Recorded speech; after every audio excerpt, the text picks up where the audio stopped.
बिस्मिल्लाहिर्रहमानिर्रहीम। हम 10th class का पहला लेक्चर चैप्टर नंबर 10 से फर्स्ट लेक्चर स्टार्ट कर रहे हैं बायोलॉजी का, जो है गैसों का तबादला, गैसेस एक्सचेंज। इसमें एक बात जहन में रखिए बेटे कि जो खुराक होती है जानदार में, जो भी जानदार हैं वो एनर्जी हासिल करते हैं खुराक से, और खुराक से जो एनर्जी हासिल होती है वो हमें किसकी शक्ल में हासिल होती है? एटीपी की शक्ल में।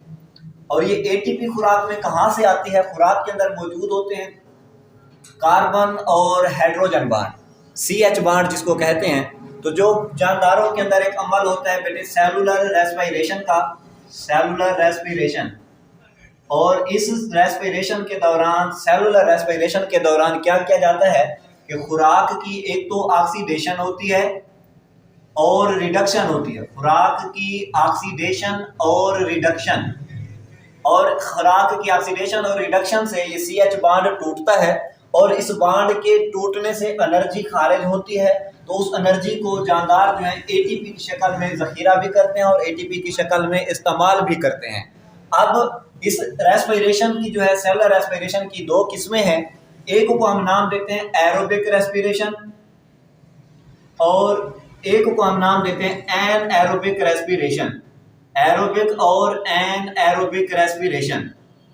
जो एरोबिक रेस्पिरेशन है, इसका मतलब है कि ऑक्सीजन की मौजूदगी में अगर CH बांड को तोड़ा जा रहा है, ऑक्सीडेशन और रिडक्शन हो रही है ऑक्सीजन की मौजूदगी में, तब तो वो रेस्पिरेशन जो है, उस रेस्पिरेशन को हम नाम देंगे एरोबिक रेस्पिरेशन का। और अगर वो ऑक्सीजन की गैर मौजूदगी में हो रही है तो उसको हम नाम देते हैं एनएरोबिक रेस्पिरेशन। ऑक्सीजन की गैर मौजूदगी में होने वाली रेस्पिरेशन को हम नाम देते हैं एनएरोबिक रेस्पिरेशन का। अब यहाँ पे एक बात जहन में रखने वाली है कि अगर ऑक्सीजन की मौजूद, रेस्पिरेशन तो दोनों टर्म में हो रही है, ऑक्सीजन की मौजूदगी में भी और गैर मौजूदगी में भी। अगर मौजूदगी में होगी तो उस वक्त जितने भी खुराक के अंदर CH बांड होंगे वो सारे के सारे टूटेंगे और बड़ी मिकदार में एनर्जी बनेगी। और अगर वो ब्रेक डाउन जो हुई है, ऑक्सीडेशन और रिडक्शन हुई है ऑक्सीजन की गैर मौजूदगी में, तो उससे क्या होगा कि खुराक के अंदर मौजूद CH बांड मुकम्मल तौर पर नहीं टूटते, कुछ बांड टूटते हैं, कुछ बांड वैसे के वैसे रह जाते हैं। तो जिसकी वजह से एनर्जी पैदा तो होती है लेकिन कम मिकदार में पैदा होती है। अब हम आते हैं अपने असली टॉपिक के ऊपर, गैसों का तबादला। अब यहाँ पे देखें, हमने कहा है कि सेलुलर रेस्पिरेशन होती है, ऑक्सीजन की मौजूदगी में होती है, और जब ये खुराक की ऑक्सीडेशन होगी या रिडक्शन होगी तो खुराक को जिस्म के अंदर CH बांड को तोड़ेंगे तो वो क्या करेंगे? ऑक्सीजन की मौजूदगी में तो वो ऑक्सीजन जानदार कहाँ से हासिल करते हैं? अपने माहौल से हासिल करते हैं।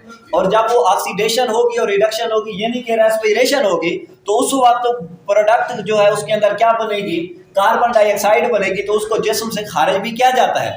तो जो माहौल से ऑक्सीजन ली जाती है ताकि क्या हो सके? सेलुलर रेस्पिरेशन, और फिर सेलुलर रेस्पिरेशन के नतीजे में बनने वाली कार्बन डाइऑक्साइड को माहौल में खारिज किया जाता है। तो इस टर्म को हम क्या कहते हैं? गैसों का तबादला। यानी कि एक चीज ले रहे हैं, दूसरी चीज उसमें डाल रहे हैं, ऑक्सीजन हासिल कर रहे हैं और कार्बन डाइऑक्साइड की जो क्या है उसको जिस्म से निकाल रहे हैं। ये टर्म क्या कहलाती है? गैसों का तबादला। इसके अब एक और टर्म हम इस्तेमाल करते हैं, तनफ्फुस या ब्रीदिंग। इसमें क्या होता है? ये गैसों के तबादले में और तनफ्फुस या सांस लेना भी इसको कहते हैं, इसमें फर्क है। कुछ फर्क वो क्या है? क्योंकि जो तनफ्फुस है इसमें हम क्या करते हैं, जब सांस लेते हैं हवा को, पूरी हवा को लेके जाते हैं, और हवा जो है वो क्या है? गैसों का मिक्सचर है, उसके अंदर तमाम गैसें शामिल हैं। अब जब हम सांस लेंगे तो तमाम की तमाम हवा जिसमें जाएगी, तो इसका मतलब सारी गैसें जा रही हैं, लेकिन हमारा मकसद होता है उस हवा में से सिर्फ ऑक्सीजन को लेना। तो सारी हवा जाएगी हमारे जिस्म के अंदर, जिस्म क्या करेगा? उससे ऑक्सीजन हासिल करेगा, और फिर हम हवा को जब खारिज करेंगे तो वो सिर्फ और सिर्फ कार्बन डाइऑक्साइड नहीं होगी, बल्कि वो भी पूरी हवा होगी, उसमें तमाम गैसेस मौजूद होंगी, लेकिन उसमें कार्बन डाइऑक्साइड की मिकदार ज्यादा होगी। तो इसको हम यहाँ पे एक टर्म इस्तेमाल कर रहे हैं तनफ्फुस का, या ब्रीदिंग इसको कहते हैं। सांस लेने का अमल जो होता है, इसमें क्या करते हैं? हवा को जिस्म में ले जाते हैं ताकि उससे ऑक्सीजन हासिल कर सके, और हवा को जिस्म से खारिज करते हैं ताकि क्या कर सके? कार्बन डाइऑक्साइड को जिस्म से निकाल सके। तो इस टर्म को हम इसको नाम देते हैं तनफ्फुस का, या सांस लेने का, या ब्रीदिंग का अमल कहते हैं। अब यहाँ पे हमारे पास एक लॉन्ग क्वेश्चन है कि पौधों में गैसों का तबादला कैसे होता है? गैसेस एक्सचेंज इन प्लांट, पौधों के अंदर गैसों का तबादला। एक बात याद रखें, जैसे मल्टी सेलुलर, हायर लेवल के मल्टी सेलुलर जानदार हैं, इंसान हो गया, जानवर हैं, तो उनके अंदर जो गैसों के तबादले के लिए खास निजाम मौजूद होता है, रेस्पिरेटरी सिस्टम जिसको कहते हैं, लेकिन पौधों के अंदर इस तरह का कोई खास निजाम गैसों के तबादले के लिए मौजूद नहीं है। तो पौधे का हर सेल, याद रखें, पौधे का हर सेल अपनी जरूरत के मुताबिक गैसों का तबादला खुद करता है। उनके अंदर कोई खास मैकेनिज्म, एक खास निजाम मौजूद नहीं है। अब अगर गैसों का तबादला करना है पत्तों ने या छोटी उम्र के तनों ने, जो छोटी उम्र के तने हैं या पत्ते हैं, अगर उनके अंदर गैसों का तबादला होगा तो वो गैसों का तबादला होगा स्टोमेटा की मदद से। स्टोमेटा के जरिए क्या होता है, गैसों का तबादला किसके अंदर होगा, पत्तों के अंदर, और छोटी उम्र के तनों के अंदर अगर गैसों का तबादला होगा बेटे वो होगा स्टोमेटा के जरिए। उसके बाद अगर पत्तों के अंदरूनी सेल, जिनको हम नाम देते हैं मीजोफिल सेल, अंदरूनी सेल मीजोफिल सेल, अगर मीजोफिल सेल्स के दरमियान में खाली जगहें मौजूद होती हैं, उन खाली जगहों को हम नाम देते हैं एयर स्पेसेस का। मीजोफिल सेल्स के दरमियान खाली जगहें जिनको हम नाम देते हैं एयर स्पेसेस का, उन एयर स्पेसेस की मदद से भी गैसों का तबादला होता है। पत्तों और छोटी उम्र के तनों में स्टोमेटा के जरिए, पत्तों के अंदरूनी सेल्स के जो मेसोफिल सेल्स हैं उनके दरमियान जो एयर स्पेसेस हैं उनके जरिए भी गैसों का तबादला होगा। यहाँ पे एक बात और है कि हम दो टर्म्स पढ़ते हैं पौधों के अंदर। पौधे का जो सेल होता है ना, उसको दिन के वक्त दो मुख्तलिफ सूरत हाल का सामना करना पड़ता है। एक तो पौधों के सेल्स में सुबह के वक्त फोटोसिंथेसिस का अमल हो रहा होता है, दूसरे नंबर पर एक पौधों के अंदर सेलुलर रेस्पिरेशन का अमल भी हो रहा होता है। ये दोनों टर्म एक दूसरे के उलट है, फोटोसिंथेसिस और रेस्पिरेशन। देखिए फोटोसिंथेसिस कैसा अमल है जिसके अंदर क्या किया जाता है, कार्बन डाइऑक्साइड और पानी को इस्तेमाल किया जाता है। कार्बन डाइऑक्साइड और पानी को, तो इससे क्या बनाया जाता है, एक तो ऑक्सीजन बनती है और दूसरे नंबर पर क्या बनती है, ग्लूकोज C6H12O6। ये है फोटोसिंथेसिस का अमल।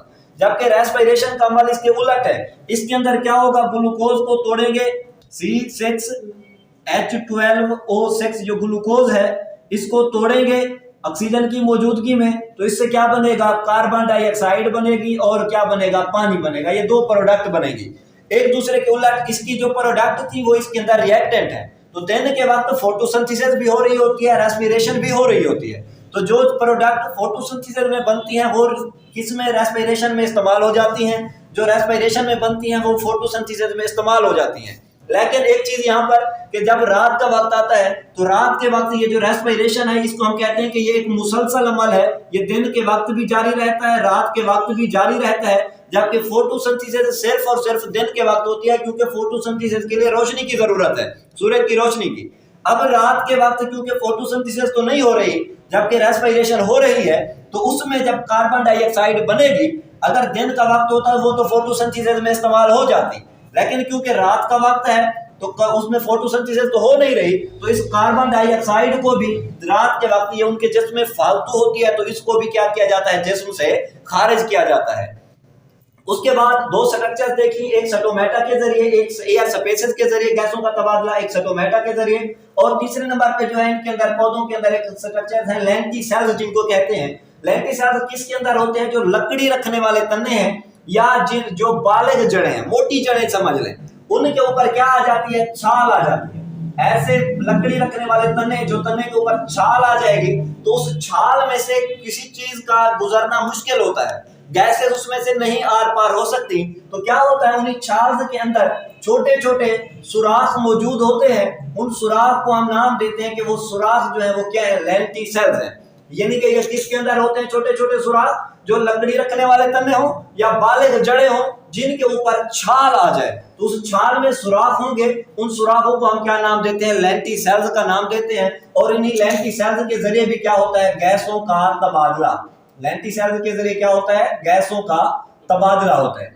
उसके बाद और है छोटी उम्र की जड़ें। जो छोटी उम्र की जड़ें हैं उनके अंदर एक तो पहले मैंने बताया छोटी उम्र के जो तने हैं उनमें किसके जरिए हो रहा है, स्टोमेटा के जरिए। जो छोटी उम्र की जड़ें हैं ये क्या करती हैं, मट्टी से, जिस मट्टी के अंदर मौजूद होंगी, मट्टी में से ये क्या करती हैं, ऑक्सीजन लेती हैं और मट्टी के अंदर क्या करती हैं, कार्बन डाइऑक्साइड को डालती हैं। किस अमल के जरिए, नफूज के जरिए, यानी कि ज्यादा इर्तिकाज से कम इर्तिकाज की तरफ जो हरकत होती है। तो जो मट्टी होती है, मट्टी के अंदर भी कुछ गैसेस मौजूद हैं, उन्हीं गैसेस की मदद से ये क्या करती हैं, छोटी उम्र की जड़ें जो है नफूज के जरिए गैसों का तबादला करेंगी। उसके बाद है भाई आबी पौधे। आबी पौधे ऐसे पौधे होते हैं जो पानी में रहते हो, तो क्योंकि पानी के अंदर भी गैसेस मौजूद हैं, ऑक्सीजन भी मौजूद है, तो वो लाइक बेशक कम मिकदार में है, तो वो आबी पौधे क्या करेंगे, वो जो पानी के अंदर हाल शुदा ऑक्सीजन है उसको जाज़्ब करेंगे और अपने जिस्म से जो कार्बन डाइऑक्साइड को निकालेंगे वो किस में डाल देंगे, उसी पानी में ही खारिज कर देंगे। ये हो गया जी 5 किस्म के। एक तो क्या होगा, स्टोमेटा के जरिए गैसों का तबादला, एक क्या होगा एयर स्पेसिस के जरिए तबादला, और होगा लेंटिसाइड्स के जरिए तबादला। उसके बाद होगा छोटी उम्र की जड़ें जो है वो किसके जरिए गैसों का तबादला करेंगी, नफूस के जरिए। उसके बाद है आबी पौधे जो है, आबी पौधे क्या करेंगे, अपनी जड़ों के जरिए पानी के अंदर, पानी में से ऑक्सीजन को जाज़्ब करेंगे और कार्बन डाइऑक्साइड को खारिज कर देंगे। ये है जी पौधों के अंदर गैसों का तबादला। यहाँ तक हमारा सवाल।